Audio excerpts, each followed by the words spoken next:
1837ರಲ್ಲಿ ಹುಟ್ಕೊಂಡಿರುವಂಥ company ಹೆಸರ ದೋಸ್ತ John Deere ಅಮೇರಿಕಾದಾಗ ಹುಟ್ಕೊಂಡಿದ್ದ. ಮೊದಲ ಈ ಕಂಪ್ನಿದವರ ಸ್ಟೀಲ್ ಪ್ಲೌಗಳನ್ನ ರೆಡಿ ಮಾಡ್ತಿದ್ರು. ಅಂದ್ರೆ ಇಕ್ವಿಪ್ಮೆಂಟ್ಗಳ ಈ ಹೊಲದಾಗ ಯೂಸ್ ಮಾಡ್ತೇವೆ ನೋಡು, ಇಂಥ ಇಕ್ವಿಪ್ಮೆಂಟ್ಗಳನ್ನ ರೆಡಿ ಮಾಡ್ತಿದ್ರು. 1918ರಲ್ಲಿ ಟ್ರ್ಯಾಕ್ಟರ್ ಮ್ಯಾನುಫ್ಯಾಕ್ಚರಿಂಗ್ದಾಗ ಎಂಟರ್ ಕೊಡ್ತಿದ್ದಿ. ಅದು ಕೂಡ ವಾಟರ್ಲೋ ಗ್ಯಾಸೋಲಿನ್ ಅಂತ ಎಂಜಿನ್ ಕಂಪ್ನಿ ಇರ್ತಿದ್ದಿ. ಅದನ್ನ ಯಾವಾಗ ಅಕ್ವೈರ್ ಮಾಡ್ತಾರೆ ನೋಡು, ಅವಾಗ ಇವ್ರ ಟ್ರ್ಯಾಕ್ಟರ್ ಮ್ಯಾನುಫ್ಯಾಕ್ಚರಿಂಗ್ದಾಗ ಬರ್ತಾರ ದೋಸ್ತ.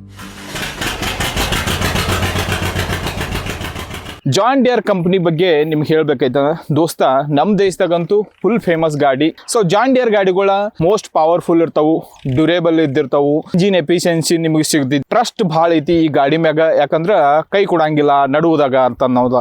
ಸೊ ಅದಕ್ಕೋಸ್ಕರನ ಜಾನ್ ಡಿಯರ್ ಜಬರ್ದಸ್ತ್ ಆಗಿ ಪರ್ಫಾರ್ಮ್ ಮಾಡ್ತೈತಿ ಇಂಡಿಯನ್ ಮಾರ್ಕೆಟ್ದಾಗೂ ಕೂಡ. ಬರೀ ಇಂಡಿಯಾದಾಗ ಅಷ್ಟೇ ಅಲ್ಲ, ಜಗತ್ತಿನಾದ್ಯಂತ ಜಾನ್ ಡಿಯರ್ ಗಾಡಿಗಳ ಜಬರ್ದಸ್ತ್ ಆಗಿ ಸೇಲ್ ಆಗ್ತಾವು. ಯಾಕೆ ಅನ್ನೋದು ನಾನು ನಿಮ್ಗೆ ಹೇಳ್ತೇನೆ. ರೈತರಿಗೆ ಏನು ಬೇಕು ನೋಡು, ಅದನ್ನ ಕೊಡುವಂತ ಒಂದು ಟೆಕ್ನಾಲಜಿನ ಬಿಲ್ಡ್ ಮಾಡ್ತಾರು. ಅಂದ್ರೆ ಫಾರ್ಮರ್ ಸೆಂಟ್ರಿಕ್ ಇರುವಂತ ಡಿಸೈನ್ಗಳನ್ನ ರೆಡಿ ಮಾಡ್ತಾರು.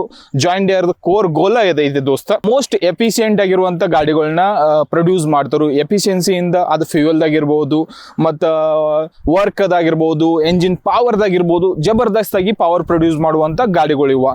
ಟೆಕ್ನಿಕಲಿ ನೀ ಏನಾದ್ರು ನೋಡೋದಿತ್ತಂದ್ರೆ ಜಾನ್ ಡಿಯರ್ದಾಗ ಆ ಲೆವೆಲ್ಕ ಇನ್ನ ಬೇರೆ ಗಾಡಿಗಳು ಟಚ್ ಬಿ ಮಾಡಂಗಿಲ್ಲ ದೋಸ್ತ. ಅಷ್ಟೊಂದು ಹೈ ಲೆವೆಲ್ ಟೆಕ್ನ ಯೂಸ್ ಮಾಡತ್ತಾರು. ಅಫ್ಕೋರ್ಸ್ ನಮ್ಮ ದೇಶದಾಗ ಇನ್ನ ಆ ಲೆವೆಲ್ದ ಟೆಕ್ನಾಲಜಿ ಜಾನ್ ಡಿಯರ್ ಗಾಡಿಗಳದಾಗ ಬಂದಿಲ್ಲ. ಬಟ್ ಏನಂದ್ರೆ ವರ್ಲ್ಡ್ ಲೆವೆಲ್ದಾಗ ನೋಡಿದ್ರೆ ಜಬರ್ದಸ್ತ್ ಆಗಿರುವಂಥ ಗಾಡಿಗಳಿದ್ದಾವು. ನೀವು ಆಟೋನಮಸ್ ಟ್ರ್ಯಾಕ್ಟರ್ಗಳು ತಗೋರಿ, ಡ್ರೈವರ್ ಇಲ್ದು ಟ್ರ್ಯಾಕ್ಟರ್ಗಳು ತಗೋರಿ, ಎಲ್ಲ ಜಾನ್ ಡಿಯರ್ದಾಗ ಇದಾವೆ ದೋಸ್ತ. ಎಲೆಕ್ಟ್ರಿಕಲ್ ಟ್ರ್ಯಾಕ್ಟರ್ಗಳು ಕೂಡ ಅವೈಲೇಬಲ್ ಇದಾವೆ.